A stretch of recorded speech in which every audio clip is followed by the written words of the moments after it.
You're listening to the We Are Libertarians podcast network. Find all of our shows at wearelibertarians.com.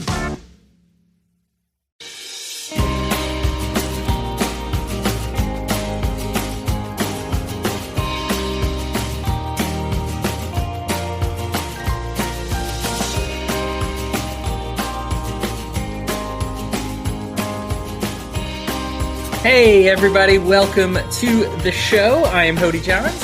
I'm Lou. And I'm Sam. And this is Enemy of My Enemy. All the way up to 12 episodes now. Thank you for being part of it and for tuning in. Today, we are going to talk about pronouns, and specifically the conversation that was spurred on by Cori Bush's statement. This is, you may know it best as the birthing people statement. And just kind of how those two have kind of, I feel that one has kicked off the other. So the basic overview here. On May 6, 2021, Missouri Representative Cori Bush testified before Congress. Her testimony was actually about race relations as far as it pertains to medicine and how Black people are occasionally discriminated against medically. There are certain parts, if you listen to other parts of the testimony, there were even doctors who would specify, hey, we don't have anything that really covers, issues that are specific to Black persons when they receive pregnancy care. They tend to have higher blood pressures, have hypertension, and we don't have anything that compensates for that. And so there is indeed some things that they say, hey, we've made all these specifications kind of tailored around medicine to white people, and, Black people just all have this problem of hypertension, things like that. And Cori Bush had a powerful testimony. She talked about how she said she was a problem. Her doctor ignored her concerns. And this happened with both of her children. Both her children almost died. She closed by saying she would do, quote, the absolute most to protect Black mothers, to protect Black babies, to protect Black birthing people, and to save lives. Since that statement, Republicans obviously immediately took off with, what do you mean by birthing persons? You had everybody from, all your usual suspects. Ted Cruz had something to say about it. Everybody in the Trump family had a laugh about it. Since then, the Congressional Budget Office has replaced the term mothers with birthing people on their reports. According to Snopes, about 3 House Democrats have used the term to replace mothers on their statements. But Snopes also says the idea of Democrats trying to push this further into a full-fledged replacement is false. Some, like Harvard Medicine, have actually gone the opposite direction after this term came to light. They used the term birthing persons. And then after the analysis and the conversation around it said this phrase, incidentally, quote, erases and dehumanizes women, unquote. And they cited those who would adopt and people who are infertile. And this debate, of course, reopened the conversation also about having pronouns at all. If we're going to start replacing words. If the word mother is going to be replaced by birthing persons, of course, this reignites the whole, I used to be he, him, now I'm she, her. Is that okay? And that's kind of where we're at right now. This is a very sensitive and hot topic. I would say I've got more conversation out of this. I posted it to say, hey, I'm going to be talking about it in a few days. Let me know. I had people that wanted to talk to me personally, that called me on the phone, that were like, hey, I really want to make sure we talk about this and this. It's very important to me. And last week we talked about like hyperinflation and like bankrupting the country. But this one, even more emphasis than that right now. It's just what the public conversation is. Sam, I'm actually going to give you the first swing on this one, buddy. What would you say about birthing persons, pronouns? What are your general thoughts on this? I think a lot of it just comes down to being part of the culture war, and people just sort of picking sides and sort of reacting in order to react. And a lot of it just comes, I think, from just media. If you're it kind of reminds me of the amen and a woman. Like, why would you ever do that? That was hilarious. It was pretty funny, but it's like, he wasn't that big of an idiot. I don't think that he had no idea that that's a weird thing to do. I think he did it on purpose to, just drum up media attention. And, people are falling on either sides, and you're just kind of solidifying your base because they're the ones that are going to react the hardest, and it's going to be all over the news, and then they're going to be like thinking about it, and they're going to go vote for you. So I think a lot of it's just intentional. It's just trying to drum up stuff like that. The other thing I want to say is like with pronouns, birthing persons, obviously I think it's just a dumb term. Like you can think of something better than that, but pronouns in general, like the he, her, she, him, and the these are on all those, I guess. One thing I would say that is like my name or your name, like we get to pick what we're called.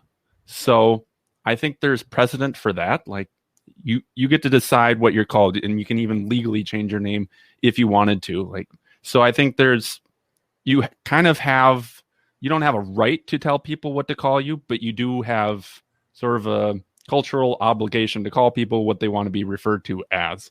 So I think in some ways, like preferred pronouns, I think for the most part, culturally, it does seem acceptable to just call people by what they want to be called by. I will say, like, I understand like the rights perspective though, which is just that it's like it's plain to like victimhood. Like I'm such a victim, and trying to get, because the culture war basically is a war over positive rights. People over here want more rights than the people over here and the left usually uses sort of that Marxist idea of, well, I'm a victim, therefore I need more positive rights, and then that'll even things out, and then I won't be such a victim anymore, and we'll all be equally happy and carefree. So I think a lot of that's where the reaction comes from the right, where they just kind of see it as like, oh, you're just plain a victim, and you're just trying to get more attention. And there is something to that. There's a medical term called Munchausen, I guess. It's like where people pretend to be sick. Well, they don't pretend to be sick. They intentionally make themselves sick in order to get more attention from like doctors and nurses. And it's such a problem that they actually have to look out for that. So I think there is, to an extent, there is just this idea of victimhood, and it's being pushed a lot to, again, if you're the victim and then there's the aggressor, then it just kind of goes back to that Marxism where I need more positive rights in order for equality. I guess that should be good for now. All right. Appreciate your thoughts. Lou, why don't you hit us what you think about all this?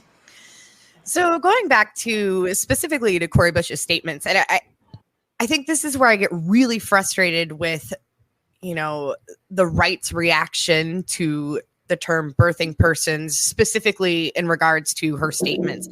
Like 99.999% of everything she said had nothing to do with that.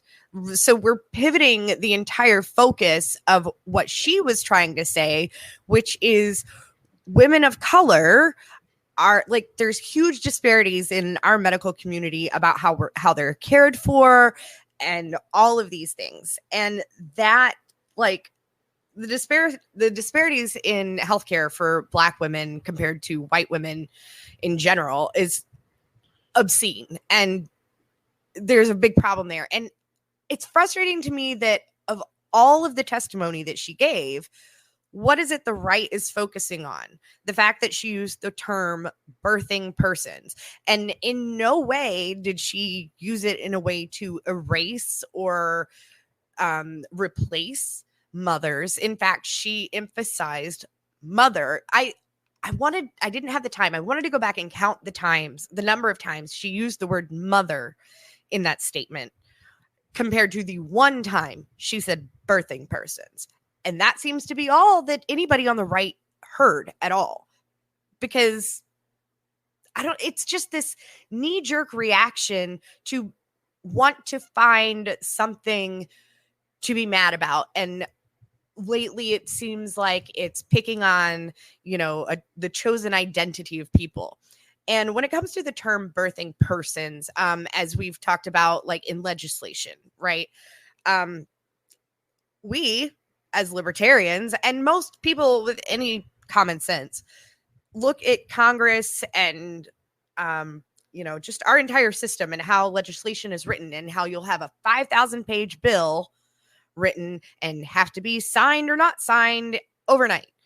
And using terms like birthing person when you're writing a bill regarding, labor and delivery, healthcare, or anything that has to do with that.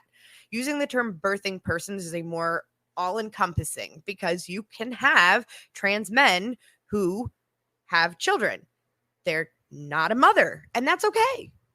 They're a father figure, a birthing person. So when you're writing in a legislation, like a legislative piece, using a singular term that is all-encompassing, there's nothing wrong with that. That includes mothers, biological women, cis women, trans men, whatever. However you choose to identify, if you are a birthing person, you're a birthing person.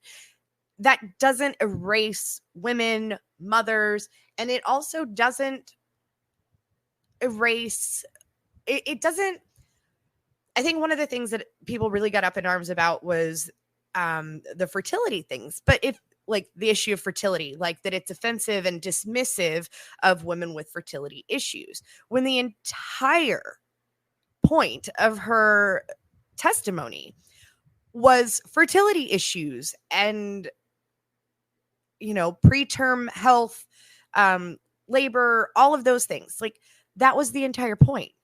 Nowhere in any of the context of anything that she said was she dismissive of or erasing or replacing anything.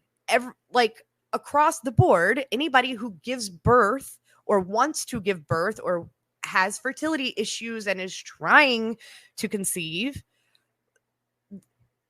it's one single encompassing term that cuts down on the verbiage we have to put in legislation. So if we're going to complain about legislation that's written,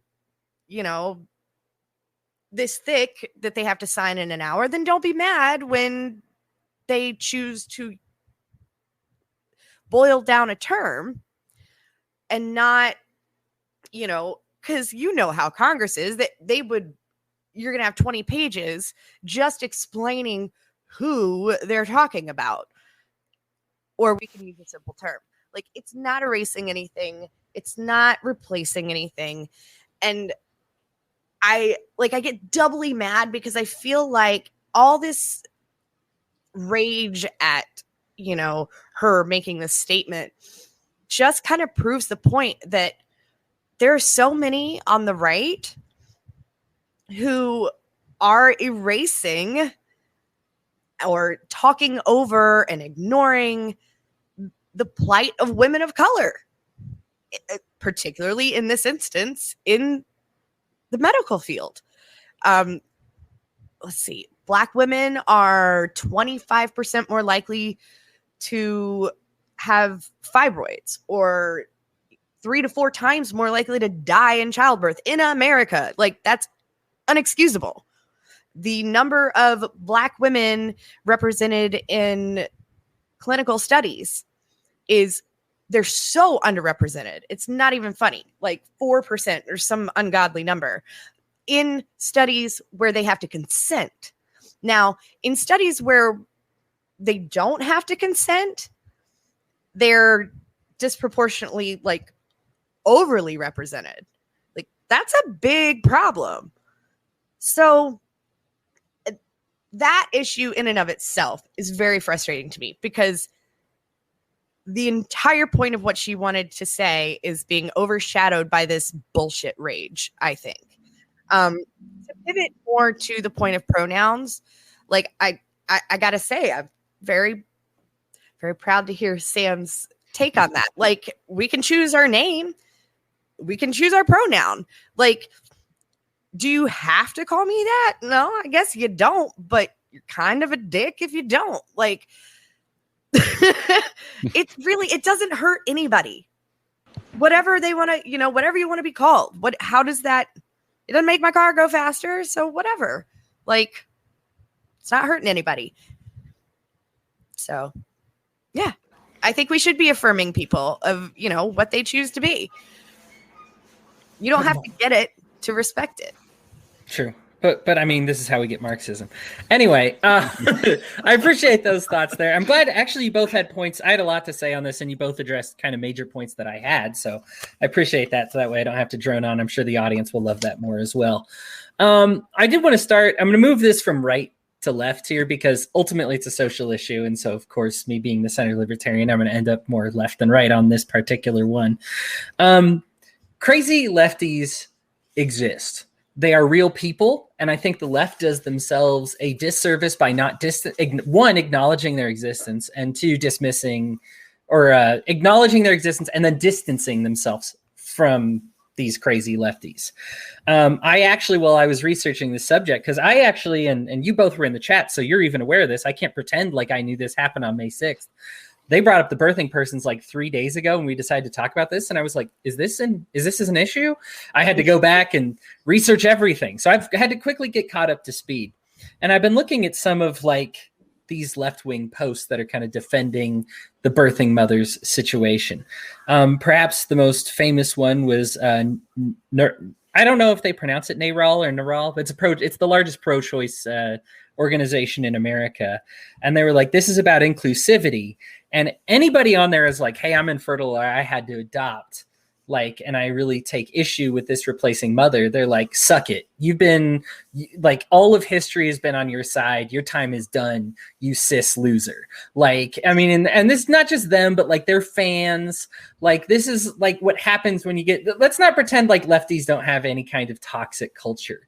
Like, you come on there, you have a counter opinion, and just like want to voice it and just be like, but what about me? And they're like, suck it, you idiot. Like, I don't want to hear from you, you white trash. Like, black people are actually medically superior to white people. And you're just like, oh, geez, like I have encountered some real like crazy stuff. And like, unfortunately, this is a mainstream, like it's social media. All right, I get it. But it's a mainstream thread. Like, this is the conversation. This is one of the more common conversations and experiences that you might have if you're, I'm not even saying a right wing person, but if you just happen to be somebody who's infertile or adopt, and you want to be like, hey, I don't really like that idea.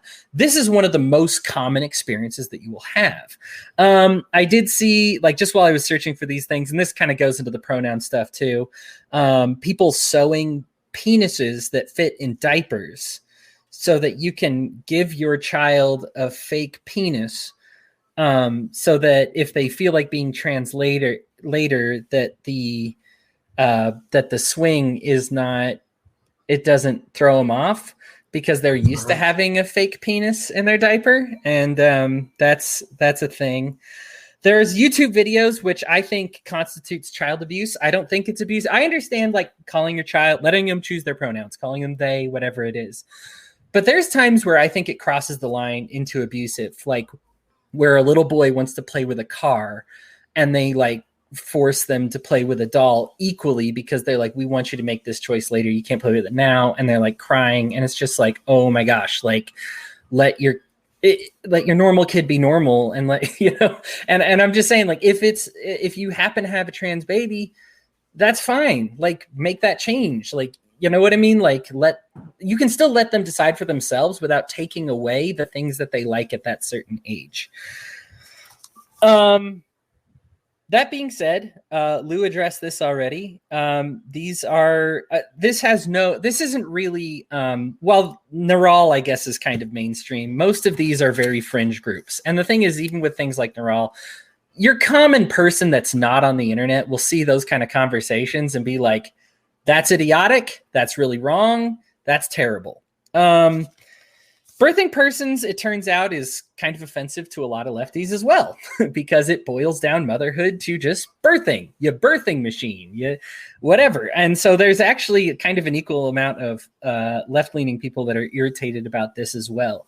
It's not two things about linguistic evolution, and Lou, you love linguistic evolution or linguistics in general. Something that I got brought up to me by Sarah Brady is she talked, and she's would probably qualify as a left libertarian. She was on the Wall Network for a while. We love her. Hi, Sarah. But she talked about how it needs to be easy to say It needs to be kinetic, and it needs to be well thought out when you make changes like this. So when you make a change that isolates people, that says, yes, it's inclusive. So this new term is more inclusive to trans males who have given birth. It is exclusive now to people who are infertile and people who have adopted and foster parents, right? And so what you've done is you said, we want to fight over here, and we burned 3 bridges over here, and that's kind of a net negative. And so it's not a well thought out term. Even like people that are like super leftists that are into this, like, oh, I really love progressive language bit, do not appear to like the term birthing person. They actually tend to just prefer the generic parent, which I think is probably even better than all this. Yeah, and so I'll agree. It is clunky. Like, it's not. We're test driving it, right? Like, it's right, clunky. But, we tried it out. We did the toe. Right. I mean, and unfortunately, you don't want to defend yourself by saying Ted Cruz likes it. But when you have like a friend, and we had somebody with the network with this show who had affected deeply, who has had their family attacked because it's like, oh no, you're not a birthing person. You try to cling on to your Mother's Day, and it affected his family. And it's like, well, that's not cool. Like, that's really like, that's messed up that this has been turned into an attack against somebody who is like, we feel that we're parents because we've adopted. Anyway, it's very similar to like GSM has replaced it LGBTQIA+. I mean, frankly, it's just because language is like, hey, we need to make a term that's more inclusive and less clunky. It's not that LGBTQIA+ is wrong. It's just too long. It's just hard. People aren't going to say it if you make it like that. If you say birthing persons and you're kind of like, that didn't taste right in my mouth. It doesn't roll off the tongue. Yeah, it doesn't roll off the tongue, and you feel gross after you say it. You're not going to say it. And so like, that's why we have things like GSM replacing these subjects, gender and sexual minorities replacing the longer things. That being said, moving on to kind of swinging back to the left here. Yeah, they didn't address Cori Bush's point at all. And in fact, she specifically, even in the quote, said, protect Black mothers, protect Black babies, protect Black birthing people, save lives. She actually is including everybody with her statement. She isn't saying, I'm here to protect Black birthing people, period, and that's it. So she actually is opening that up. I guess she's specific to Black issues, but that's what the hearing was about. So anyway, like, so you're saying the media didn't provide context and break it down for us. What? Yeah. Why would they do that? So like, here's the thing, like, and then just going into general pronouns. For me, this comes down to just not being a jerk.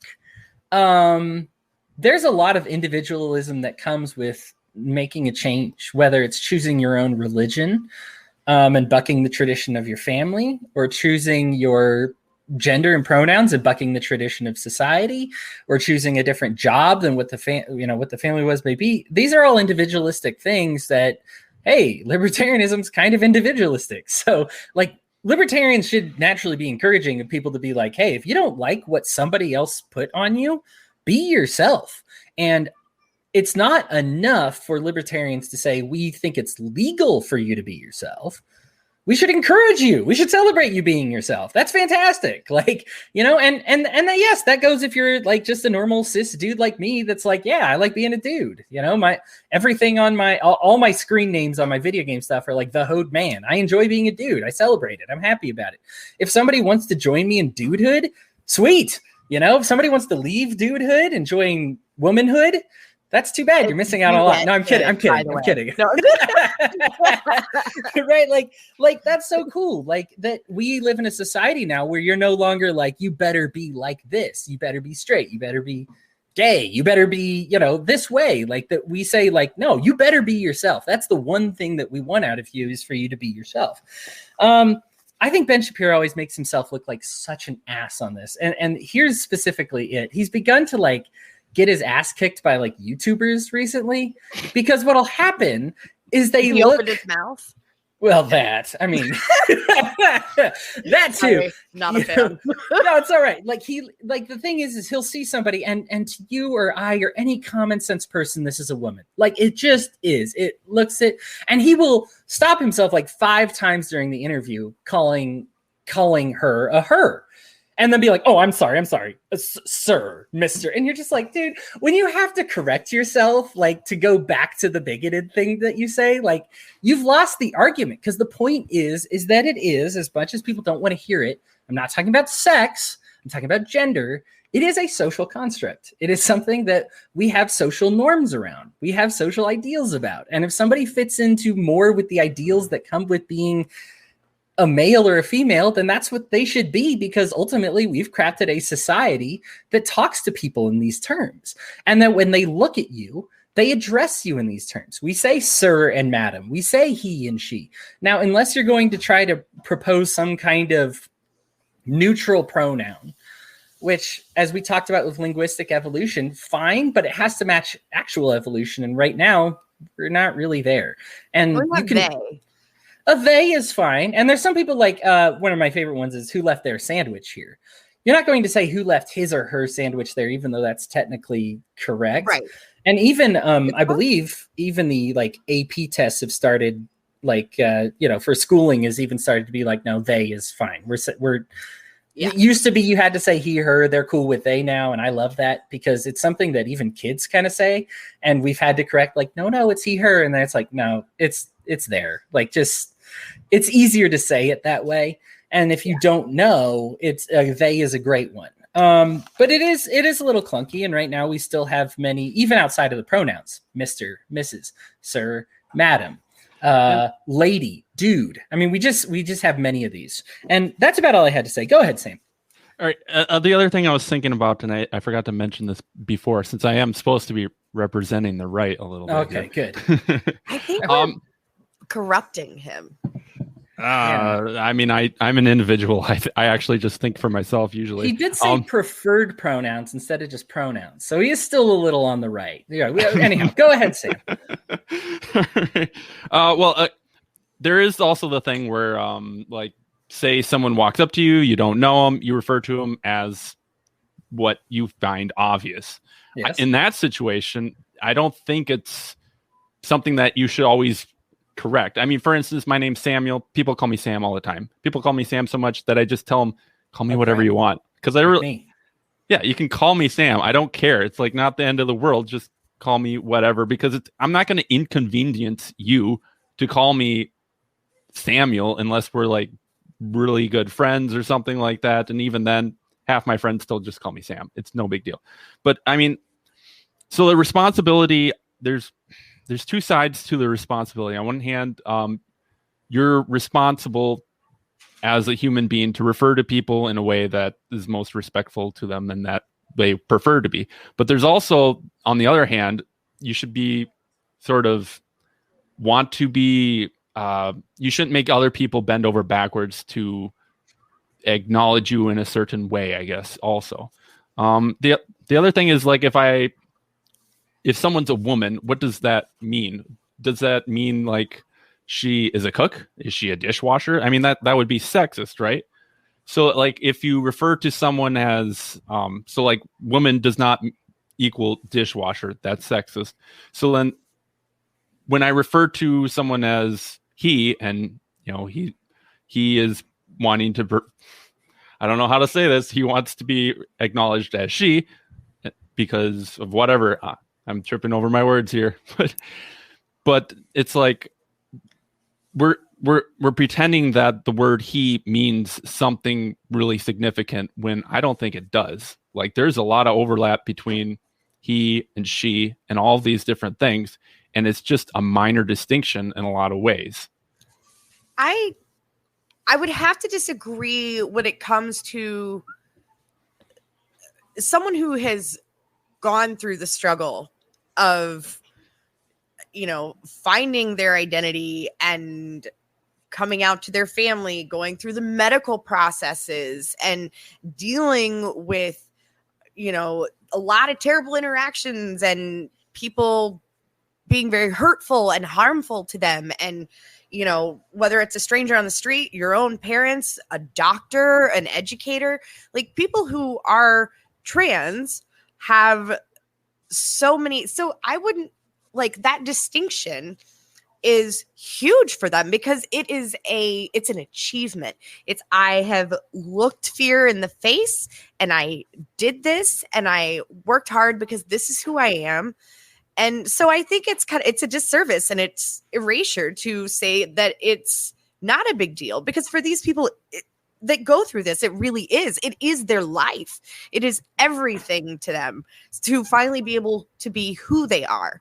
And I don't think that, you know, there have been lots of times like my name's Lauren, but someone will call me Laura, and I don't correct them because it's like, it's not worth it. But if somebody misgendered me, you know, or called me a completely wrong name, if they called me Sarah or Joe or whatever, like I'd be like, oh no, my name's Lauren or my name's Lou. You know, I go by both.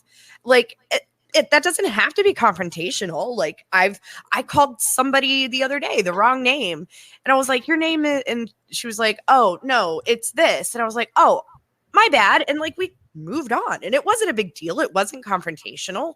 It was, oh, you know, sorry, didn't mean to mix that up, and I got it. Now that's your name. Like, it doesn't have to be confrontational, and it doesn't have to be a big deal to correct someone. But I do believe, especially for people, you know, trans people, it is a big deal to affirm what, you know, how they prefer to be addressed. Because that's a fight. That's a big fight that they have gone through or are going through.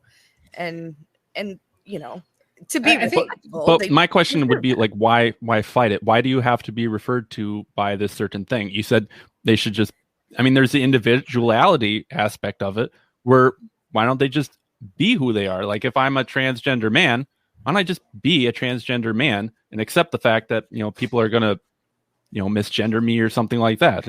I mean, I'm trying to represent the right here. Some dude checking you out at, you know, the grocery store, and they say, thank you, sir, or thank you, ma'am, and they get it wrong. Like, I'm not going to waste my time, whatever. Like, I'm probably never going to see you again. Right. But if it's somebody, well, I think that's typically what the situations that are the argument. I mean, if it's like your family member or something like that, I mean, it's typically, I don't think that's as much of an issue because they know you, they know what you would prefer to be called. I mean, and if you're not, I guess, yeah. I mean, there are there is sort of abusive families that would just right. call you, dead name you, and it's awful.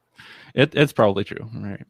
Right. I mean, and the thing is both of these things exist. Sam, I think you bring up a good point, or Samuel, I think you bring up a good point that that this is how it's a tough argument. There's this cartoon where one person says, I think there should be more genders. Another person says, I think there should be no genders. And then they kiss each other. Right. And it's funny. Like, I think it's actually supposed to make fun of them, but I actually didn't know that at the time. And I was like, no, this is cool, because like that, those people tend to be on the same side, right? Like, you're just like, either it means everything or nothing. And it does make sense that it is kind of hard to quantify, because in one sense, I don't really love, like Samuel, you mentioned like a lot of the social norms about being a man or being a woman are kind of forceful and or toxic. Like I don't, you know, and you don't want to be held responsible for a lot of those norms, or, you know, be like, I'm calling myself a man because I like monster trucks or something like that. Like, I think it comes down to just shortcuts, where it's like that you know, that's that guy over there. Well, then we automatically put them in sort of this box of, well, this is typically what a guy is, and that's helpful. I mean, you know, then if they're this height, or I'm just doing physical attributes right now, but I mean, if they're a teacher, then they're probably like this. And all those things are true. I mean, like I do door-to-door sales, right? And sometimes it's like they fail a credit check, and I have to ask myself, it's a soft credit check. So I have to ask myself, do I try to figure out and do another credit check or find out on the back end or all this stuff, or do I not? And I have to just look at them and be like, is it worth my time or not? Does this person look like they have good credit or not? So we're constantly doing those things, and and it's nothing wrong with it. It's an okay thing. So I think, you know, it's okay to have the boxes, but it's also, you got to recognize that the box isn't everything. You can't just, keep them in the box. Like if someone, like, oh, this is a dude. He probably likes football. Well, no, he doesn't like football. He likes, he likes bird watching. Okay. Well, that's okay. My box, he does not have to stay exactly in my box. And as you get to know people, boxes tend to just disappear and you just recognize them as an individual. Absolutely. A quick question though. When you look at me, what do you think my credit score is? 650. Woo! Close. I don't know. Okay. That was way too fast with that answer. that is a really interesting idea, though. I worked in like corporate sales training and like curriculum development for training and stuff like that. And there really is sort of this. You have to be able to look at a person or a situation or whatever with very limited information and kind of guess, right? And some people have a knack for it and some people don't. Well, even like if you get really good at sales, the pitch you give to the person will change every single door for every single person just based on like seconds. You see them for a second and you're like, this is the pitch I need to say. I'm not that good yet, but I mean, it's interesting, like the psychology behind sales and how it kind of relates to societal things like assumptions we make about people or groups of people based on their appearance, based on what kind of house they live in or where they live in town, all these things, these assumptions that we make about people. It's fascinating stuff.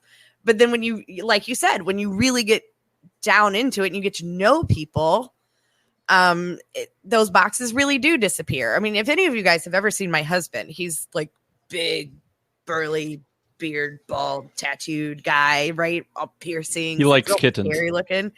And he's like, he doesn't do the sports ball thing. He can't work on cars. Like he doesn't ride a motorcycle. Like he's a big teddy bear. He's a big nerd. He likes Star Wars and, like. This has become personal. Right. But no, I really, you have to like, I think that's a big part of the problem that we see, like the societal or culturally, we have this war about, what other people are doing with their lives and their pants. Like maybe get to know each other, like on a personal level and appreciate the individual for the individual. And it doesn't matter. Like, yep. Yeah. And that goes kind of what I was leading into is that the box isn't that big of a deal. Like the first box, if you are, I mean, it's just how I feel, I guess. If you're misgendered, it's like, that's one box out of how many, like that's not your complete identity any more than being a woman is identified with being a dishwasher. I mean, it's just, like you can't just do that. One of them birthing receptacles. Yeah, exactly. Yes. I think, I don't know. I guess I would take issue with judging people right away because I think that there's nuance to it. And I understand, like, I've been in sales before too. Samuel, what you talk about, I actually did mortgage for like 3 years with a bank. And so I did, I was not with underwriting, but I understood like what underwriters were looking for and, things they needed to see and, had to work with people who do credit checks and all that jazz. And a lot of times it's the problem that people would have is they get turned down without people trying. So I'm going to tell a story. I'm going to tell it like a white person. So please just forgive me a lot. But I think there is a difference between okay, when we say that people want to like dress up nice, there's an idea that, and a lot of that in my world used to be like a lot of what white people consider nice, which is like tuxedo, suit and tie, cummerbund if you're feeling extravagant, top hat if we're getting super fancy. These are very like white tropes. A black person who is part of that culture can dress nice and still have baggy pants. You look at some of the most wealthy of them that come out of that scenario, and you're talking about Gucci brands. You're talking about flat tip hats. You're talking about actual gold chains. Like, it's not that they don't dress up nice. It's that they dress up nice in a way that I don't commonly think of as dressing up nice. You know, like, so when we tell people, or when we have these workplace standards that say you have to dress up nice here, a lot of times those standards tend to be very white centric, like what I am used to. You know, everybody at here wears like a nice suit and tie. And there's a few exceptions, like, oh, I guess if you have a really nice, burqa, I'll let you wear that, or yarmulke, or I'll let you wear that, or, you know, and it's like, okay, you're making like some like religious exceptions, but it's kind of like, that doesn't look nice. Whereas I think that we as a society, at least my hope is that we evolve to a point where everybody dresses what's nice for them. And we all kind of develop an eye of what that means. And now to bring this back to like the box subject, I just think for me, I get very uncomfortable with it. Cause like we have somebody comes into a restaurant and says, you know, and my servers make a judgment call based on a lot of times their age, their race, and their gender. Who's paying? Is the guy paying? Awesome. Is the girl paying? Oh, that sucks. Oh, is the guy Asian? I'm gonna get a big tip. Is the guy Mexican? I'm gonna get a bad tip. Is that, you know, you just, is it a teenager? I'm gonna get a bad tip. Is it a 40-year-old? I'm gonna get a great tip, and then 80 bad tip again. Like, they just have these like views, right? Like there's these ideas, these preconceived notions. And the problem is, you know, and Sam, and I don't think you meant it necessarily this way, but when somebody says there's no issue with kind of starting with that box, the problem is my servers would treat them, if they're in a bad box, like they're going to tip in the bad box. Yeah. And then what happens is it becomes a never ending cycle, and you develop a parasitic relationship with that type of customer. You know, out in Colorado, we had a church that would get out, and we all knew what they looked like, and people hated them. So we gave them bad service. They tip bad, so we gave them bad service. So they tip bad, so they got bad service, cycle on and on and on. And it just kept getting worse and worse. And eventually it was be like, listen, you need to control what you control. Give them great service, hope for better tips. Then it's on them to change their culture and tip better. And you hope that they will. But, you know, like, we only can control what we control. Unfortunately, we kind of, if we assume that somebody needs to be in a certain box, we kind of destine ourselves for them to be treated a certain way, and it's a cycle that won't break for them until they, at the very least, have like the maximum amount of assistance from us. Yeah. I mean, I think that's fair. I mean, people in a lot of ways act the way, that's sales too. People act the way you treat them. Like if you're smiling and chipper and happy and passionate about what you're selling, yeah, they might be a little more too. So there's definitely that aspect to it. Yeah, as far as, but I mean, even like if they walk into your restaurant, you assume they want to sit down and eat. Like, you have to make that assumption. Like, you could even make that a box, right? I mean, all I'm saying is like, there's to say that, well, you can't assume anything. It's like, well, right. Good luck breathing and living, and like, right. So it just kind of comes down to, if does your gender define you? And I don't think it should. That's kind of the long and short of what I was trying to say, I guess. Why then do you think, Samuel, people get so passionate about misgendering people? I see a lot of like intentionally doing Marxism. Like, I see a lot of it's cultural Marxism, or it's denial of genetics, or, what do you think? I mean, let's be honest here. We have this a lot more than we should in the libertarian movement. I mean, let's just call it what it is. Yeah. So why do you think people are so passionate about misgendering people? It's linguistic battles. I mean, politics is downstream from culture. Culture is downstream from media. So it's like, once the media starts talking in a certain way, that's the direction everything's going to go. And if you're a right winger and you're listening to them talk about, well, this is the new gender and blah, blah, blah. And it's just like, oh, we're losing the culture war. So I think that's just where it comes down to. It's just silly authoritarian. The government has too much authority and they're wielding it too much. And so people are just playing tug of war over these stupid things because they have to win the linguistic battle in order to win over politics. Yeah. Like I think you're right in that sense. And coming from you know, having a background in journalism and literature and stuff before I really dove into linguistics, and we've kind of touched on this before, like, I was like, but they is a plural word. Like, that's weird. It wasn't like I didn't have a problem with it. It was just uncomfortable, and like, it didn't roll off the tongue, right? Because I was so like drilled into my head that they is a plural word, or, you know, whatever, you know, certain words mean, and, you know, how they evolved. Like, it took me time.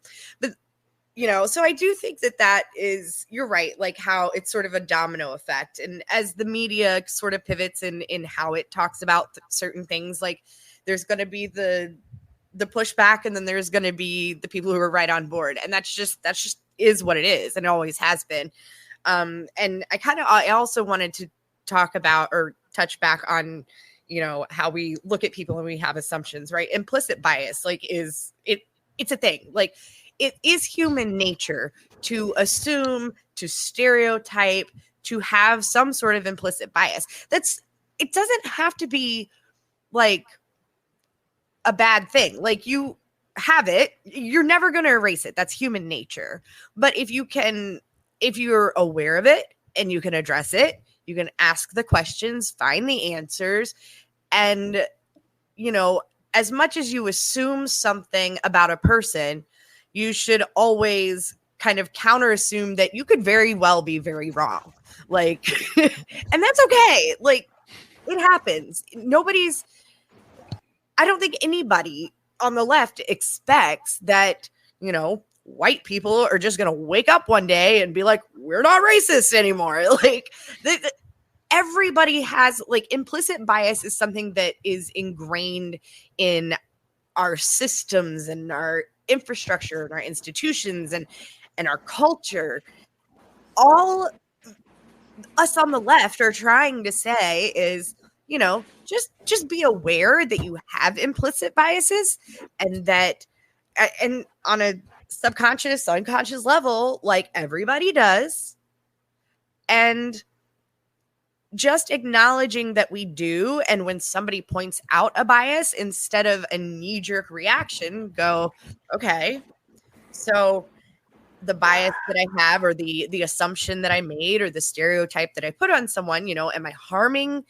Is it harmful? Am I wrong? Like, how, you know, look, you can look at the situation and look at yourself and kind of say, okay, I made an assumption, and I think maybe this is an experience in my life that led me to have this kind of idea about a person or a group of people, and say, okay, well, maybe that's not right. So I should talk to somebody, become friends with somebody, get out of my own comfort zone and learn. Like, it's okay to be like, yeah, I have biases. Everybody does. And, you know, you can't be, oh, I'm not a racist. Well, no, but you may not be an overt racist, but I bet money every single one of us has some implicit bias on some level that we just can't, like, it's ingrained in us. And no, it's not okay to, like, hang on to that. It's okay to say, I naturally have this in me, and that's like it's not a good thing, but at least I'm addressing it. And I can look inward and say, okay, how can I do better? Like, how can I look at a person or a situation, a group of people, and when I think one thing, stop myself and go, you don't know that. You don't know if that's the case. Just because they're dressed this way or live on this side of town or whatever. Like, you don't know. If you don't have an implicit bias, you are just intellectually an idiot. And I'm not saying that it's like you're in denial. Like, you would actually be an idiot, like, if you don't have a bias. And the reason being, and I talked about this on the show before, is intelligence is how quickly your brain picks up on a pattern. So if two black people stiff you, the quicker your brain jumps to all black people tip bad, the smarter you are. That's a very smart person determination to make, because you said, I'm taking a few facts and I'm lining them up with what makes the most sense. Now, recognizing that and then saying, okay, maybe my perspective is limited to only these two instances that happened. And maybe even if it is something, let's face it, that's a joke that they make on mainstream TV shows, that Black people don't tip very well. This isn't like only my community or something like that. And there are people who are exceptions, but we have knowledge that this community is not tipping as much as another community right now. Okay. Do you want it to change? Then you have to act on that change. Two of my favorite books are The Bluest Eye and Raisin in the Sun. And these aren't books that pretend like the Black community is doing well. Like that after, big surprise, after getting ripped away from your home country and taken away from all your traditions and forced to work for free and dehumanized and forced to use different bathrooms and different drinking fountains and not allowed to vote and discriminated against from owning land. Yeah, big surprise. Your community isn't going to be the healthiest in the world. And so then putting all the onus on them and saying that, these books are written and saying like, we want to change, but we need people to treat us differently. We need people to treat us better, and I know that this has kind of become about race, but to bring it back to pronouns, this is the exact same thing. I am used to calling people who look like this, he, him, or I'm used to calling this individual in my life, he, him. And now it's a she, her. Now this person is she, her. Okay. I could go with what my implicit bias is, through no fault of my own, of course. It's not going to be instantaneous. I've called this person he, him for 10, 15, 20 years, whatever it may be, And now, different name, it's she, her. Of course, any intellectual person, any person with a brain cell in their head that is used to compartmentalizing information is going to struggle with this change. And so you're going to say like, okay, I have to make this intentional. I have to say, you know what? I know it's there. And the only way to defeat it is to treat them, is to be aware of it myself and say, okay, I know what my brain is naturally telling me to do. I know what I would say if I let my brain do that, and I'm going to behave differently. And I think it does require some intention. Let's not be, I think it's daft to pretend like it's easy to make the change after one time, after one correction, like, oh, okay. Oh, especially if it's someone you knew prior to transition. Right. Or you're just used to addressing all people that look a certain way as he, him, and all people that look a certain way as she, her. That's something that you literally, you've seen millions of people in your life. So when somebody is the outlier, your brain is going to be like, I don't care for that information, right? We talk about confirmation bias. It's like, this person doesn't confirm the millions of statistical points of data that I have. This person doesn't fit.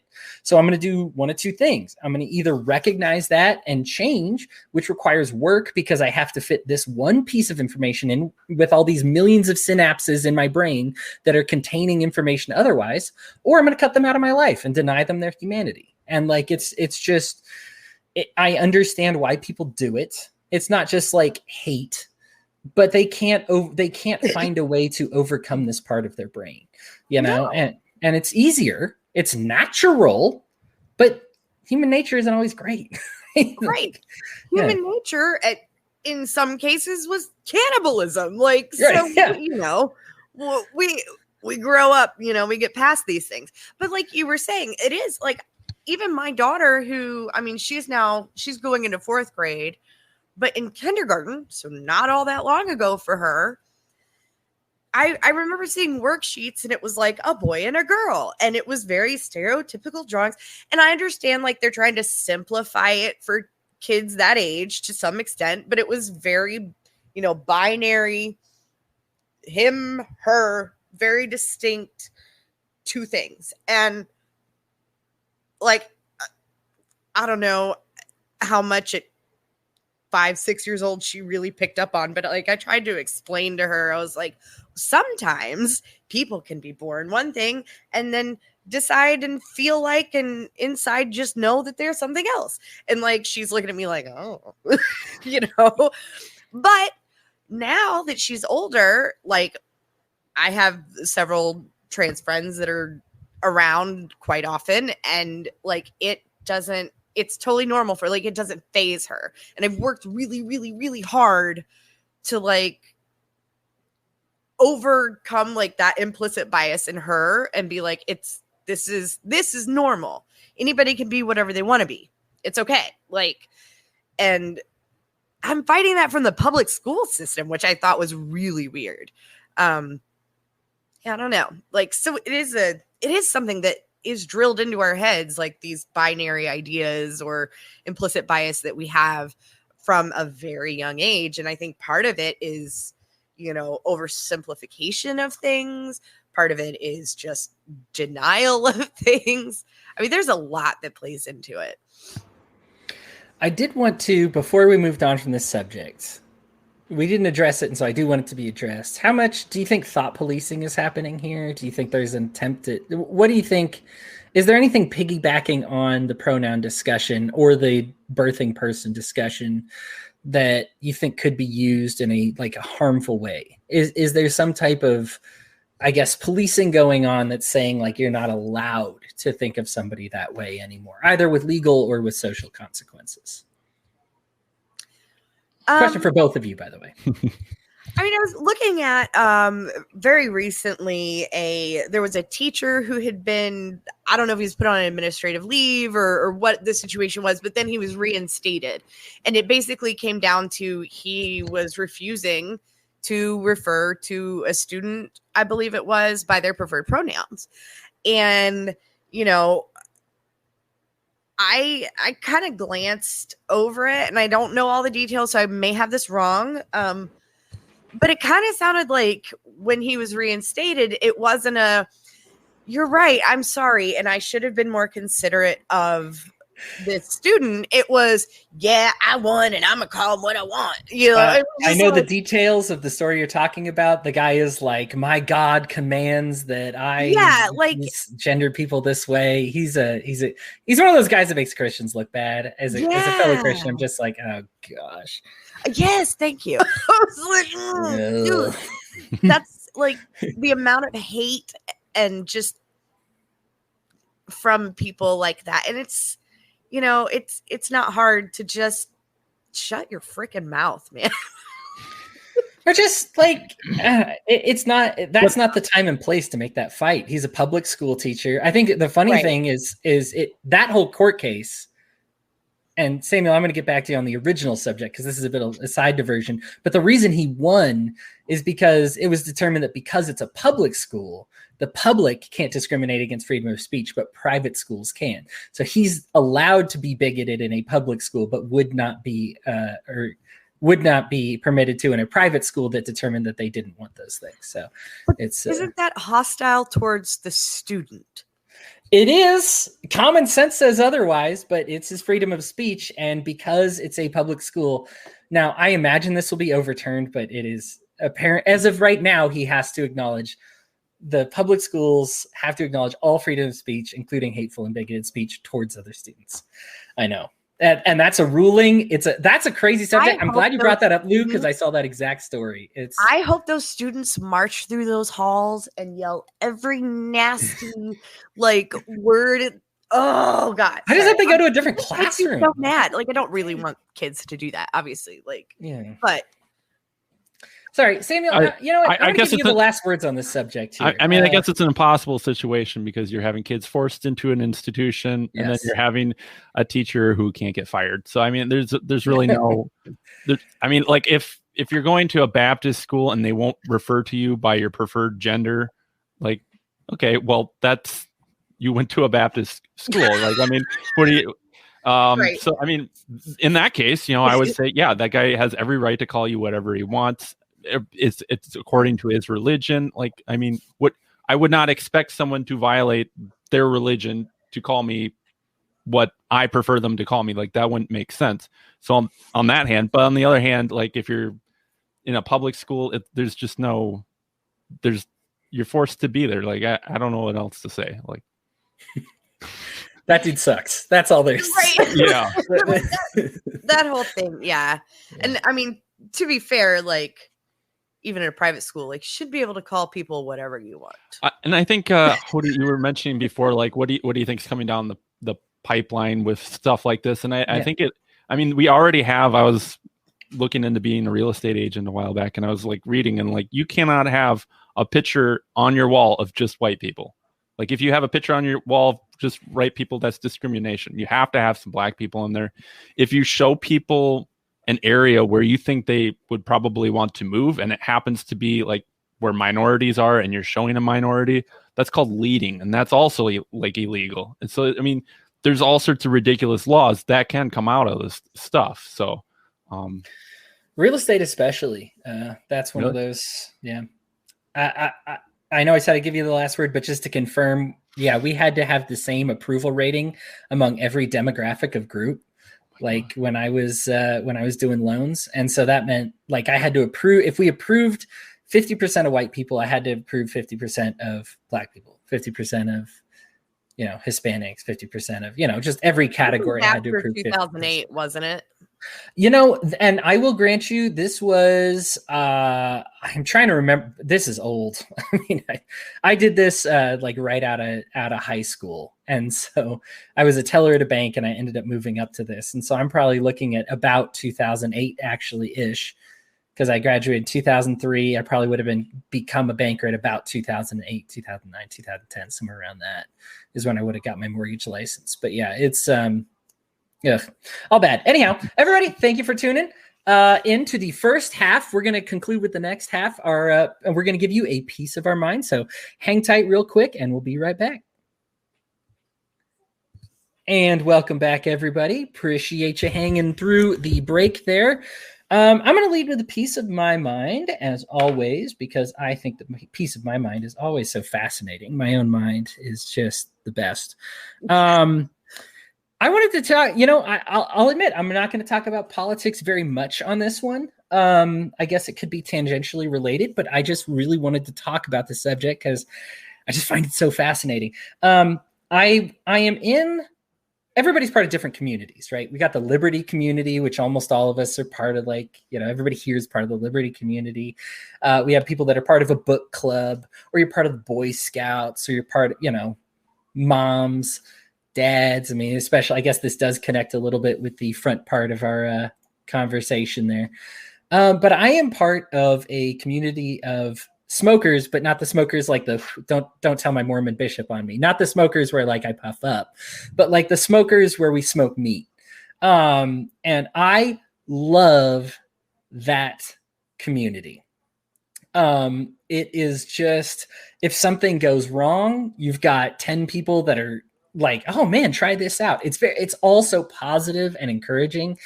And it's really cool to just be part of like a barbecue community that is just really non-toxic. And that if there is somebody that like starts acting up, everybody's like, no, ban this guy. Like we don't need negativity just because you messed up your brisket, please. Like get out of here. Like we don't need any of that.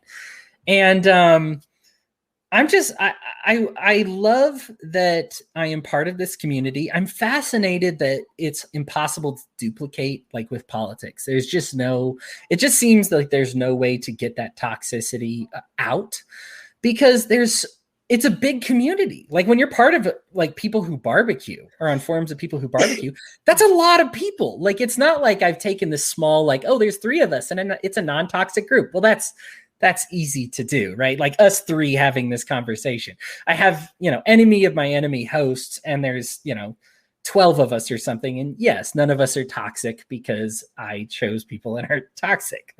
It's that easy, right? Like, we pick them out and we decide who we get along with. And that's what we disagree and have these discussions. And it's fantastic. I was just wondering, like, and I guess to pose it to you, I'm not sure how much else I had to say, but are there any other groups that you're part of that like you're so glad you're part of that are non-toxic?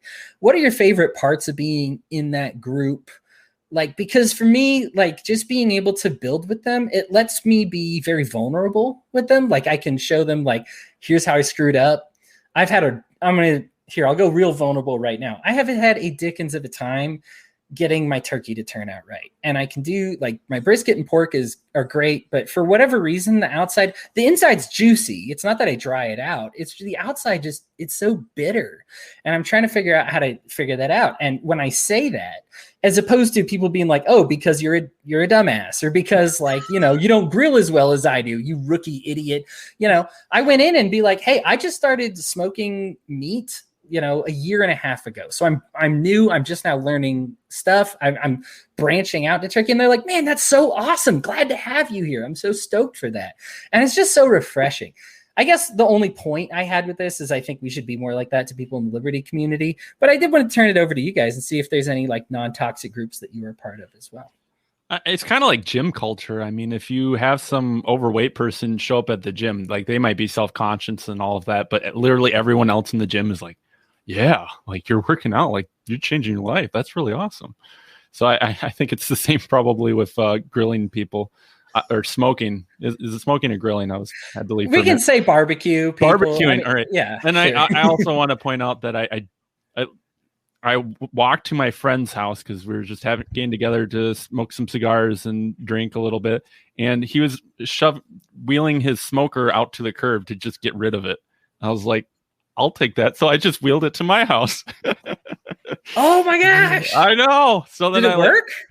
Yeah, it works. I mean, it's like it's not like an electric one with like the wood pellets or anything like that, but I use a normal one too. No, that's awesome. Nice. Yeah. So then I did some ribs and I didn't know what I was doing. So I like Googled like when are smoked ribs done? And they're like, when it's like not pink anymore. So I was like trying not to get pink, and everyone was telling me like, no, it's going to be pink. I'm like, I kind of thought it looked done. Like, but anyway, that's my thought. So it was a little burnt on the outside, but it was still super juicy. So I guess burnt ends are the best.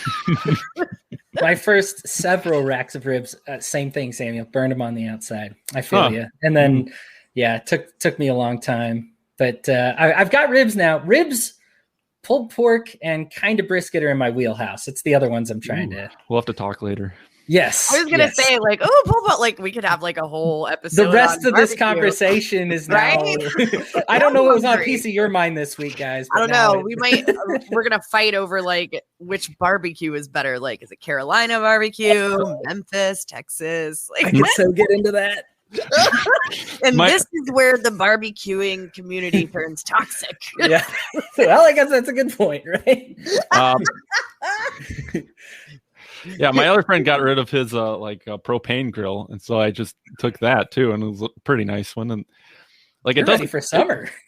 I don't. Well, I use it all the time because it's like you just it doesn't taste nearly as good as charcoal. Like it just kind of almost tastes like they cooked it on the oven, but it's just throw meat on there, turn it on. Like, oh my gosh, it's so easy. Anyway, enough about. What do you got, Lou? Lou, non-toxic groups. No, I've found that, I'm part of a bunch of different communities, like, politically and things like that. But I have found that, like the tattoo community is really super cool. I mean, you're always going to have somebody, right? Not my kind of person, whatever. But like, as a community in general, because we're all kind of so used to being, the outcasts, right? Because we're all covered in tattoos and piercings and have funny colored hair and, wear funny clothes, with, dress like it's Halloween in July. We all sort of share this, like, hey, like, people judge you when you walk down the street too, huh? What's up? I know, and but we're also artists. So we're very in touch with our feelings, we're very emotional people, we're very spiritual people, very, and we get very vulnerable with each other, like you were saying, like, and part of it too, as like from an artist perspective, which I find really interesting because like art is in my blood. Like it's kind of my identity. Like I grew up doing it like as a musician, and now this, like, art is just kind of what I do. And everybody's very, you hear all the time about how artists are very like sensitive about their art, right?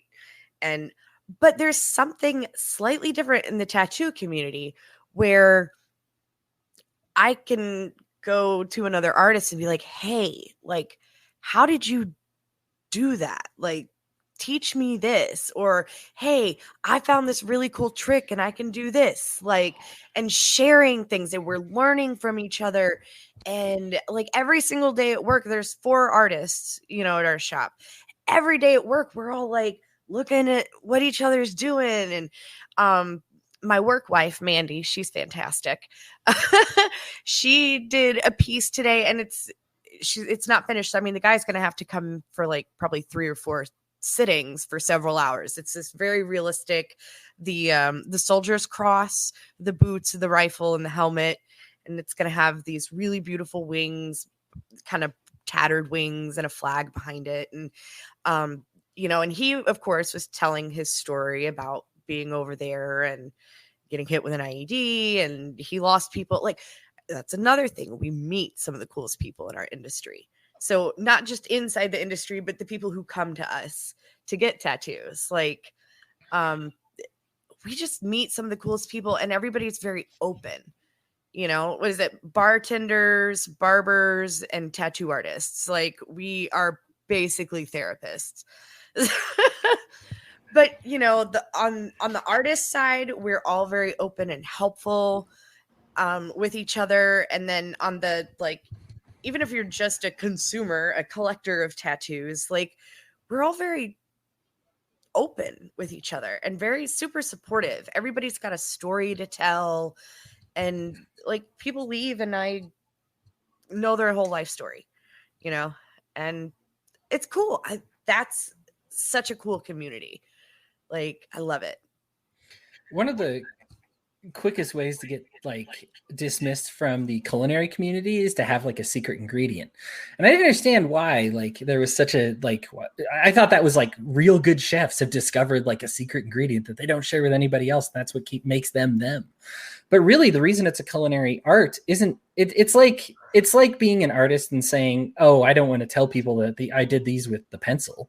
Like, or that I did these sketches with a pen. Like, oh no, like that. No, what makes it art is the way you do it. Like it's, and so it's not like, and so like these groups I think are kind of, and it sounds like the tattoo artist industry is aware as well, but it's not like withholding this information makes them a better artist by comparison. People like nobody does it a certain way. Like the way I do shading is a certain way, or, when you do barbecue, like the way I have my grill work, the way I have my temperatures, the places I stack my meat, the way I choose to do things is still all my very own. I make my own barbecue sauce, which I guarantee every barbecue sauce you try is going to be a little bit different from everybody else's. And it's not that it's a secret ingredient. It's the way you put them together. You'll notice, the secret ingredient is love. Secret ingredient is love. Gordon Ramsay's restaurants, like never once. I mean, they list the ingredients on the menu.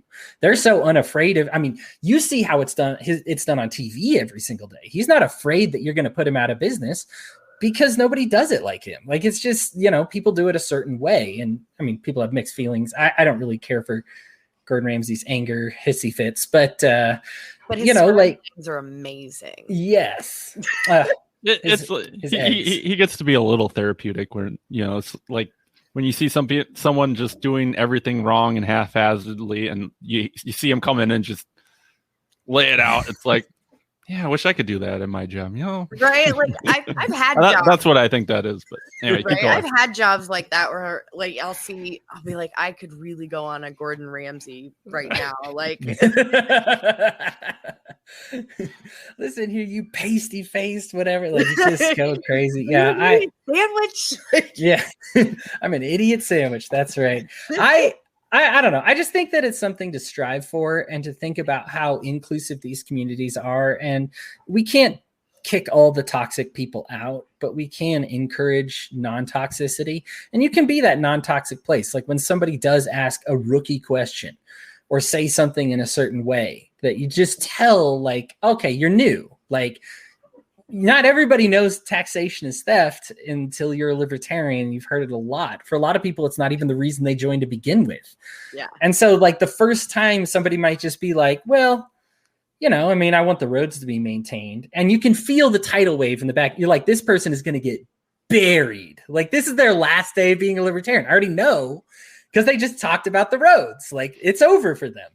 But you can be that person who's like, okay, hang on, let me be my bulwark real quick. I get where you're coming from.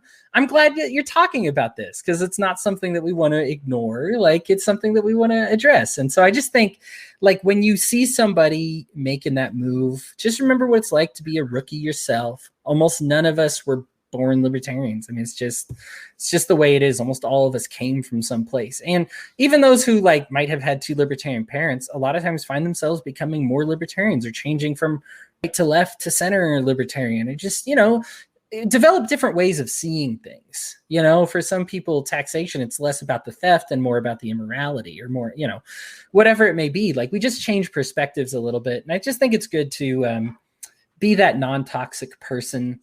It takes a lot of effort, but I think it's worth it. Yeah, and I think a lot of it kind of just depends. Like, I think we've talked about this before. Like, if you're a lead, like the leader is kind of the one who sets the tone, and sometimes you just kind of have to step up and set the tone. Like, I mean, I think in one of our Facebook group chats, people were arguing back and forth about the police or something like that, and then, one of our guys just chipped in and said, "You know what? Let's just talk about taxes." And I was like, I just joked with him. I was like, "What? You believe in taxes now?" And he's like, "Yeah, of course, for the roads." And we just took it in,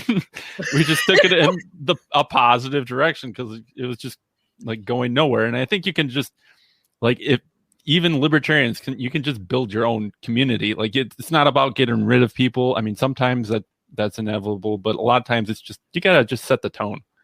But good call. Lou, give us a piece of your mind today. I'm going to go a little bit insider baseball. Actually, a lot of it insider baseball. But honestly, I hadn't picked a topic until just now. I was sitting here the whole time going, what am I going to say? Oh, crap, this segment.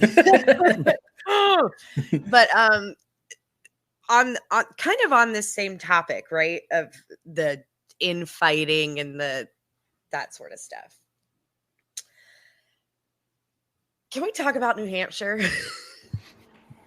Go for it. This should be fun. Oh my God. New Hampshire is a state in the Northeast. Okay.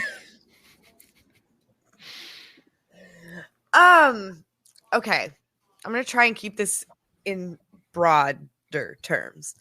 The idea that a state affiliate can boot a member in such a fashion after how many times have we exposed, like, hey, this person has been arrested for child porn or molesting children. We need to, return his donations, get him off the rolls. Like, we don't like, and it was always some bureaucrat like, well, I don't know who has the authority to blah, blah, blah. 2 people get in a fight and all of a sudden the EC, like, just boom, you can't play with us anymore. I'm baffled. But I don't know. I'm baffled by this whole thing. And this, like, one of those things where I have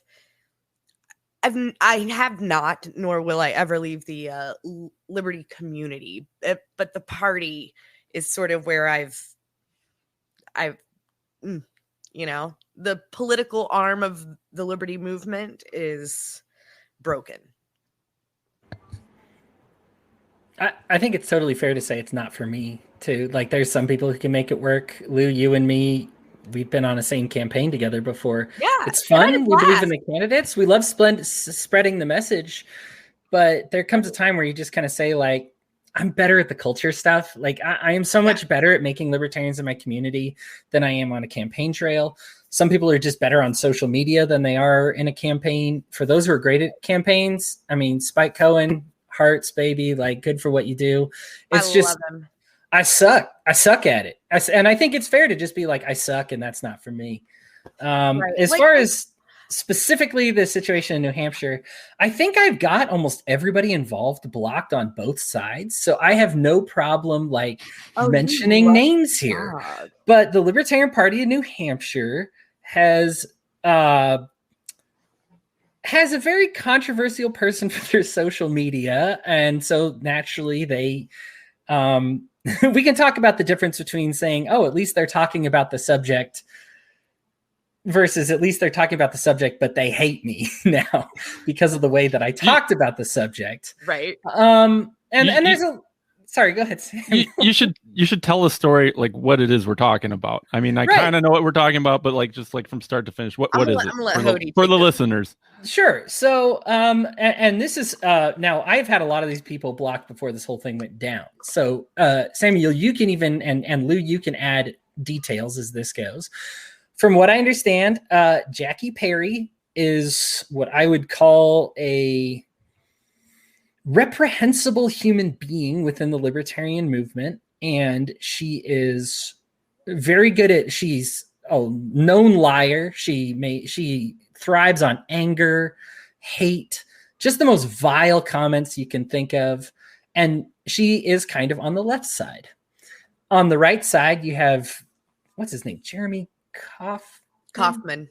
Like running the Libertarian New Hampshire, and he is about the same as far as being vile, saying absolutely despicable things, making trade-offs, being like, hey, we'd be in a freer world if we could kill 1,000 trans people a year but have no taxes. Like, just even if it's true, like just one of the most vile things that you could say, which by the way, not true. Murder always bad, taking money less bad, but both awful. As soon as you get into the debate on like which one's better, you've kind of lost the fight as far as like murder or stealing. Like stealing from a lot of people or murdering only a couple of people. Like, come on, man. Like I don't even want to debate that statement because it's it is just atrocious. Right. The truth of it is aside, it's just an atrocious thing to say. And so no surprise, this ultra right libertarian vile person gets into a fight with an ultra left libertarian vile person, and they don't get along, and they are both affiliated with the Libertarian Party of New Hampshire. Jackie takes the steps to, now this is not, from what I understand, technically doxing, because this person's information was available. It was Googleable information. But she makes this person who she does not like information public, and of course in a negative light, and encourages people to say bad things about this individual to their home, to their job, to their house, all that stuff. Okay. It's not technically doxing. You don't have to dox you can stop short of doxing somebody, but you can still do a really douchey thing. And that was a really douchey thing to do. And so it very much targeted this person. Of course, this person gets overloaded with anger or whatever.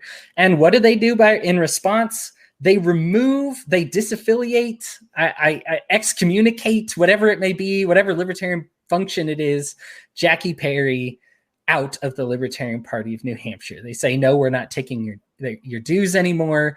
Good day to you, ma'am. As Lou mentions, we've had pedophiles do this before, and we still took their donations and everything. So like, it was bad. It is one of those that it is an unprecedented step. I understand why it's so unprecedented, because it's hard to get two people of that caliber of awfulness in the same room together. You're like, this is going to explode. Like, this is going to explode. I kind of feel like there's some context here, that's really important. Like, that was pretty vague, but there's some really important context here. The statement was put out from the Libertarian Party of New Hampshire's Facebook page. Legalize child labor. Something about they'll learn on the job or something. They learn more on the job than they will in schools. Yeah. Right. Okay. So, in this attempt to be an edgelord, whatever, like, it kind of enraged a lot of people. They were like, dude, this is bad messaging. Like, what are you? No. Like, if you want to talk about youth autonomy and youth rights, we can do that. But like, legalize child labor, dude, no. Like, that's not it, right? So there were a lot of complaints about the messaging coming out of LPNH as an organization, right? And Jackie, and I'm going to say, like, I have a strange soft spot for Jackie. Like, I've blocked her and unblocked her and blocked her. Like, we've done this for like years to each other. It's like, I don't know all the time how much control she has over her reactions. I'm trying. That's fair. I don't want to make assumptions nor diagnoses, but sometimes I just kind of go, okay, well, she's having a moment, right? And I just kind of ignore it and go, it'll calm down soon. And it does. She's also really funny. Like when she's not on a tirade about something and she makes jokes, like I think she's really funny and I enjoy humor. So I'll scroll past the stuff I don't want to read and then I laugh when she posts a joke. So anyway, she made publicly available the already publicly available contact information for Gilletta Jarvis, who, to my understanding, is the chair of the LPNH. Yeah. And has also run for public office on more than one occasion, if I'm not mistaken, like governorship. Sure. So her contact information was, and always will be public because she's run for public office. She also has it posted herself on her social media, publicly available. Also on the LPNH website are other, several different ways to contact her because she is the chair of the state party. Whether you're a chair of a state party, president of the country, whatever, when you were a CEO of a company, if your company goes bankrupt, you're responsible. When your country is in shambles as the president, that's on you. Like, it may not be directly because you did something, but you ran for office because you said, you know what, I'm going to take responsibility for whatever. Like, if someone under me messes up, like, it's my job to do something about that. So addressing the chair of the party through already accessible information, public information, to address an issue about the messaging coming from the state party, if you're a member, you have every right to do that.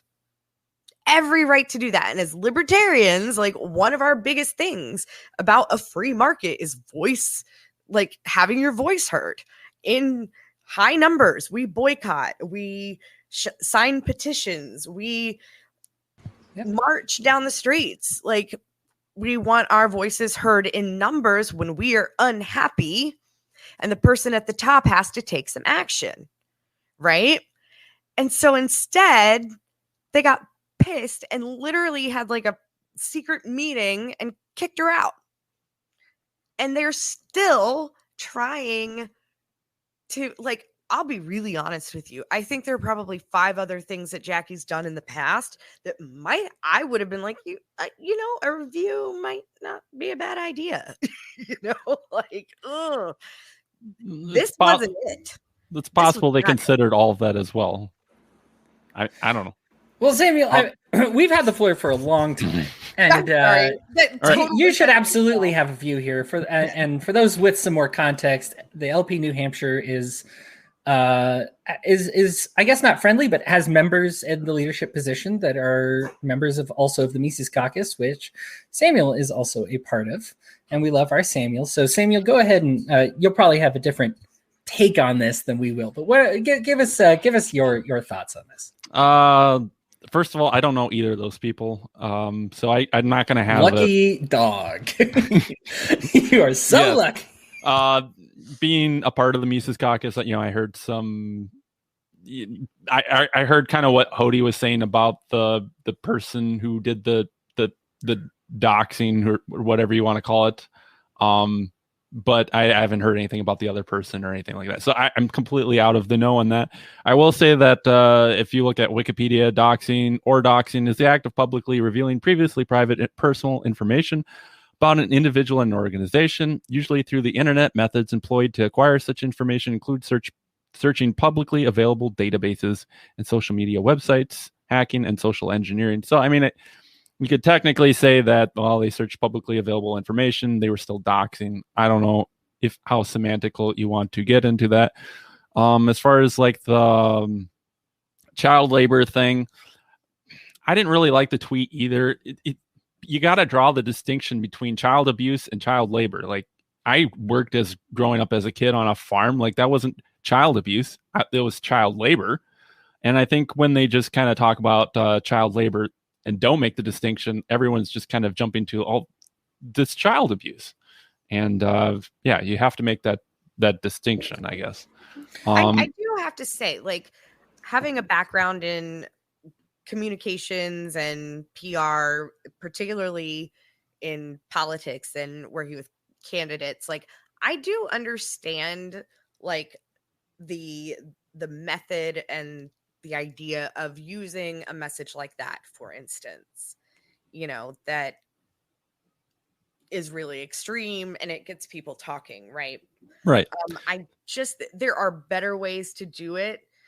We see Spike do this all the time. For example, communicating an idea, he'll say the outrageous thing and then he'll follow up with well, not actually, but here's what some law actually says about children, like, just to get people talking about the subject of the existing child labor laws as they are. We don't talk about that. That's not part of cultural discussion. But unfortunately, that terrible communication just derailed that entire conversation. Yeah, and I mean, like the Kentucky tweet about the stars and stuff? I actually really liked that tweet. I didn't think that was a bad tweet. That was like aggressive. It was the Holocaust. Maybe I shouldn't bring it up, but go ahead. Let's dive in. I'm totally okay with being bold and just saying something sort of, but it's just got to be on point. Like it's got to be. I don't know. I didn't think the child labor one was quite as on point because you're thinking, well, about child abuse, like, do you want your 4-year-old in a coal mine? That's what's jumping to mind. And right. Instead of just like the Star of David vaccine thing, what's jumping to your mind is this is a really bad thing, which is what you kind of want. I will read the, let's see, Carol Ann Harlow's. She said that the historical party position, a child is a human being and as such deserves to be treated justly. We oppose laws infringing on children's rights to work or learn, as such child labor laws and compulsory education laws. We also oppose the use of curfews based on age.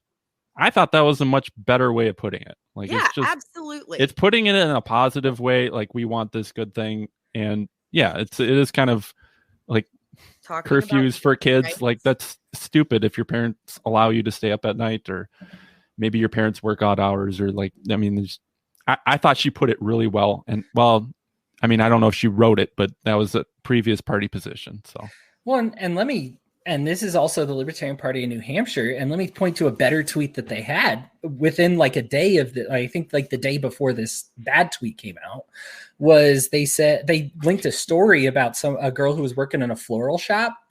And she was like 14 years old, and they went after the floral shop, and they went after the girl, they went after the parents. And it's just like, this is what child labor laws look like. It's not preventing your kid from working on a line, which is what you want. It's punishing, fining, hurting people that like have found a line of work that they want to participate in. Like It's not. And I think that tweet was immensely successful. No, like, no ratioed, everything was great with that one. And I thought you were going to talk about the brain tumor one. No, I'm not sure with that one, but I'm not sure if I even want to get into that one. But like, there is a way for the messaging to be positive. Now, sticking, I guess, specifically to the story with like what happened with Jackie, it's an unprecedented thing. I understand that, like, we've even had, what's funny, some of these people who are cheering on her disaffiliation have also in the past been like, no, keep this guy around. I know he's a white supremacist, but let's take dues from everybody. No, I know that guy's a pedophile, but I'd rather us have his money than somebody else. And it's like, well, it's weird that you would go to bat for, like, as much as I dislike Jackie Perry, and I won't take back anything I said. I find her very vile, and I understand that you might find her funny, Lou. I get where you see that too, because I used to keep her around for like an occasional meme as well. Right. At some point it becomes like, how many lies am I going to listen to before I'm just like, you just hate everybody. It's so hateful. I can't even get on anymore. So like, I think for me, like, ignoring it. Right. But like, is she worse than a pedophile? Is she worse God, than like a no. white supremacist? Like, Absolutely not. no, like she's bad, but she's not that bad. And so I think there is like a consistency thing part where you're just like, do I hate her because like she represents the vile left as opposed to like a pedophile or a white supremacist that might be a little bit sympathetic with me? Is it like a thing though where she's also more elevated than some of these other people? So like if you're in a position, these other people made national news. Richard Spencer. Never mind. Okay. I mean, now a lot of these, and I made a point of this recently, almost every white supremacist has been a part of the Libertarian Party for like 6 months before leaving, because they don't realize the cultural standard that we have in the Libertarian Party, which is very high, like very high. They see the Libertarian Party and they're like, oh, sweet, I can get rid of all these segregation laws. I can get rid of the Civil Rights Act and segregate restaurants again. And then they realize, oh, wait, these people value everybody as individuals and not as collectives. So my racism doesn't really fit in well here. So like, Cantwell, Molyneux, Spencer. I mean, they test the waters of libertarianism and then they're like, oh, that was really bad. I'm going back to what Spencer went to the Democrats and the rest went to the Republican, whatever. Like they're all mainstream parties now. They're not our problem anymore, but like, that's the cultural thing. All right. That's a libertarian. That's some insider baseball. It's gossip. It's fun to talk about, but it's like candy. You can't have too much of it. Right. Right. But yeah, it's go ahead. I'm just going to bring up New Hampshire's recent tweet, which was John McCain's brain tumor saved more lives than Anthony Fauci. So it's a little dark, but it's also, I mean, it is kind of funny. I don't know. And they follow it up with, don't feel bad, the man was a monster, but he did have one unshakable conviction. Wherever America had a foreign policy problem, the solution was always to bomb the crap out of someone. And they didn't use the word crap. I don't know why I censored myself there. Yeah. Do we look, is this something that you want your non-libertarian neighbor reading? Well, it's pretty aggressive, I guess. But anyway. Yeah. Samuel, you have the final piece of your mind, buddy. Why don't you tell us what's on your mind? All right. Well, we went a long ways from our original topic of like. Well, good. These things aren't supposed to be related. Exactly. I about barbecuing. Yeah. But I just remembered like what I was going to talk about somehow tied in as we were in it. But anyway, there's this guy called, and I'm going to mispronounce his last name, Nav Bhatia. He moved to Toronto in 1984 in the midst of like anti-Sikh riots in India. So basically people were just getting slaughtered and stuff. So he was able to not move to America because they wouldn't let him, but move to Canada. He struggled to find work. He lived in like a $300 a month basement and slept on a child's bed. And, he was a mechanical engineer in India. And so like he had to start out like cleaning toilets and stuff. He always wore a turban for his religion, and he was never able to like he had to apply at like 100 different sales locations in order to be a car salesman. And when he became a car salesman, he achieved Canada's record for 127 car sales in 3 months. And just, totally blew it out of the water. And so like a dealership that was going bankrupt said, hey, come on in, help us out. And like 6 people walked out as soon as he walked in. And I should mention too, like when he was one customer, like they do like rotations where a customer walks in, okay, it's your turn. Another customer walks in, okay, it's your turn. Customer walked in, specifically asked to not be served by the guy with the turban. So he said, that's fine, but just make sure I'm the one who gets to deliver the car. So he delivered the car to the guy, made him a friend, and he sold him all sorts of cars and stuff like that. Anyway, he owned the dealership. The dealership obviously was massively successful, and he has like a net worth of $50 million right now. And he got really into like the Raptors, like a basketball team. Is how I know the guy. Like, I don't know any of that other stuff. But okay. You're about to talk about the thing I actually know about Nav Bhatia. Yeah. Okay. Oh, then you're pronouncing his name. That's cool. You did it great. Yeah. Go ahead. He became a super fan, and he was the first one to get like the ring for being for what It's not the Super Bowl. What do He basketball? got an people NBA championship ring for Right, the 2018-2019 Raptors. They had Kawhi Leonard and all them on the team. Man, that was a crazy team. Yeah, and was it the Hall of Fame he got into, or he got into the Basketball Hall of Fame because they started allowing fans in there. Yeah, he is a Raptors super fan. As far as I know, he's the only one, right? First one or the only one? Yeah, well, get this. The team has been around 25 years. He's attended every single home game they've ever had. Not just had tickets to. He has physically attended every single home game the Raptors have ever had. If you are going to allow fans, and I understand maybe you don't want to allow fans, but if you are, he'd probably be the one that you put with the Basketball Hall of Fame. Right. So I just found this guy immensely just inspirational because, it's like, he was successful at all these different things. I mean, you know him for Superfan, but it's like, holy cow, this guy just lived life, and he kind of did like the Daryl Davis, if you guys know who he is. Yeah. He's the black guy who like converted KKK members by just like talking to him. And I think that's kind of what this guy did. Like, he was just passionate, and he had conviction, and he was able to just win over like everyone because he was just so passionate, and he cared a lot. And it's like, I don't know, he got rid of all those boxes because he was able to just show himself for who he was, and he just loved on people. I guess that's what it is. So I thought he was a pretty cool guy. There was a podcast about him. Never heard of any of this. Don't know the guy's name because I don't do sports ball. But I'm gonna go read about this guy now.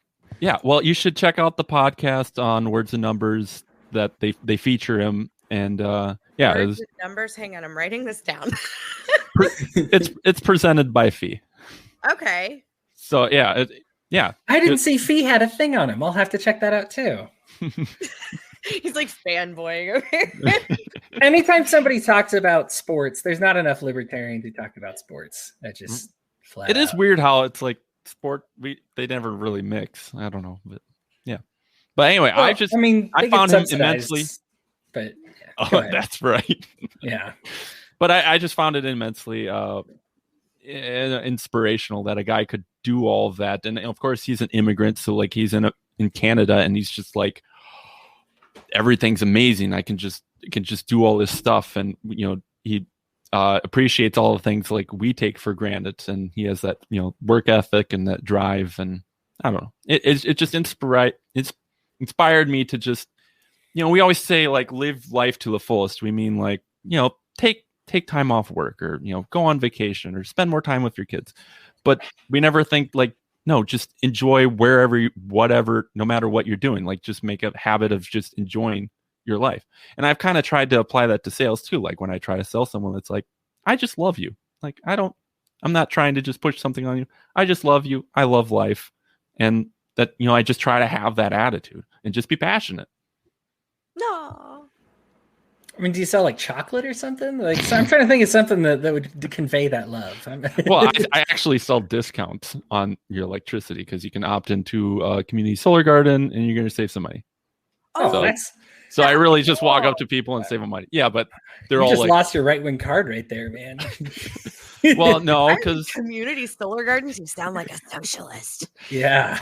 Well, because XL has some states like Maine and I think Illinois, like that's all they have is XL Energy. So it's like you're breaking into their monopoly a little bit because there's legislation that allows these community solar gardens and all that stuff. So it's all subsidized. There's no way out of it. So I might as well help people get some savings, just like helping them get some tax relief or something like that. I do want to say, like, on point with your story, I think it's one of those that people should accept the challenge of saying that, like, I want to defy your expectations of what you have. And I don't want to explain away expectations. I want to show you a new person. One of the biggest things with Daryl Davis wasn't saying, no, there aren't problems in Chicago. No, there isn't violence in the Black community. No, it wasn't denial. What it was is saying, okay, fine, but you have to add me to your equation too. Like, I am part of this as well. So Nav Bhatia is Sikh. I have a really good friend who's Sikh. It's a really cool faith.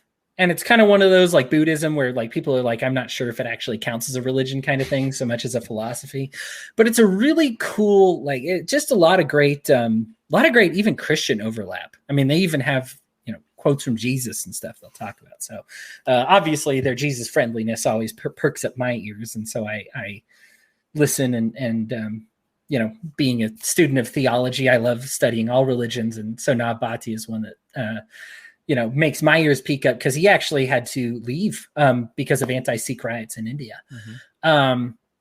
And so just to say like, listen, I know your expectations of somebody with a turban is violence, anger, divisiveness, unwillingness, whatever it may be. I'm wearing a turban. I'm going to show you something different. Like, I just want to be that person who's different. For me as a Christian, I take that so strongly because I know when people think of Christians, I mean, even just common sense, but like if you ask people, what do you think of? Judgmental, angry, closed-minded, bigoted, stuck in the past, Republicans, like all these things. And the Republicans, the worst one of all those. No, I'm kidding. Right. But like all these things. And I'm like, okay, you know what? I'm not going to try to explain away those Christians. I'm not going to try to say like, no, all Christians are great. You're just stupid. Like you don't understand Christianity at all. You don't understand Christians at all. It's be like, okay, like I get like your experiences and I'm sorry for them, but I'm a Christian as well. Like, and I want you to understand that. I was actually just talking the other day because we were looking at some older passages in the Interlinear Bible that I use, which goes to like the oldest texts. And we were talking about how the homosexual bigotry has actually been misinterpreted from what it originally was. And everything that happened in Sodom was actually talking about rape and not talking about like, oh, God has a problem with rape. I thought he had a problem with the gay stuff. And so like the rape, back then people were just like, rape, but gayness, that must be what God was mad about. Whereas of course now we as modern theologians look back and we're like, oh, clearly the rape is the problem here. Right. It's not about them being gay. I totally one of these days want to get into like the whole like translation of Malachi, like all of the we're gonna get into the Greek one day. Right. And so like but like knowing these things to just be like, okay, so I understand homophobic Christians. Like I understand like if you're listening to this and like somebody's like, and I mean we even have young kids saying this, that it's like, I understand they exist. I just don't have to live with them. I don't agree with their lifestyle. Like, I guess they can go exist on some little gay ranch somewhere, but not in my community, not around my church or something like that. And it's like, man, like, I understand that's your experience with Christians right now, but just factor me in is all I'm asking. And being an intimate, like you said, Nav Bhatia wanted to let me drop the keys off. Like, let me drop the car off. Let me be that point of interaction. And to just be like, hey, when somebody's down on their luck or something, to be like, hey, like, I'm here for you. Like, I'm going to call you by your proper pronouns. There we go. Let's go full circle with it. Like, I'm going to call you how you want to be called. I'm going to value you as a person. I understand your lifestyle. I'm going to show you that God is love. That's more important to me than any other commandment he could give, is talk about loving my neighbor, right? Like, and I'm going to act on these things. And so that to me is what it means to be a Christian fanatic or a Christian radical. These people can call themselves radicals or, Christian, hardcore Christians or whatever, but what they really are is heretics. And they've gone and they're nationalists and they've gone to this dark route. And I'm just like, all right, look, I understand. Like, my goal is not to dismiss what people know about Christians already, but to become a new piece of information that people have about Christians. And I think that it's great that Nav Bhatia took that challenge with the Sikhs, and that's a very simple. It's such a cool story, and it's something that I very much want to do with the Christians. To be like, listen, I understand. Like, here's what I think I know about them, but if they even know one person, and you're that one person, then when somebody says like "F the Christians," instead of them just laughing and being like, "Yeah," they'll be like, "Hey, listen, I know what you're talking about, but I actually have a really good friend who cares about me as a Christian. So like, could you watch it?" And then that piece of information infects that community. To be like, okay, well, that's not a safe person to just say all Christians suck around anymore. And then be like, oh, here's why they don't suck. Let's go meet them all. And then we get the unity that we're going for here, because it's just new information that people need to know. You need to be the exception to the rule. again, people's brains, if they have any intellect in them, will form biases. You can't dismiss the bias. All you can do is act as a point of contradiction to those biases and say, I understand, here's what I think I know about Christians, but now I know this person, and now I have to believe something different because I like that person. I care about that person. It's okay to bash gays until you have a gay friend that you really care about. And then you're like, I'm not doing this anymore. Next time somebody says a homophobic slur, I'm not going to be quiet about it anymore.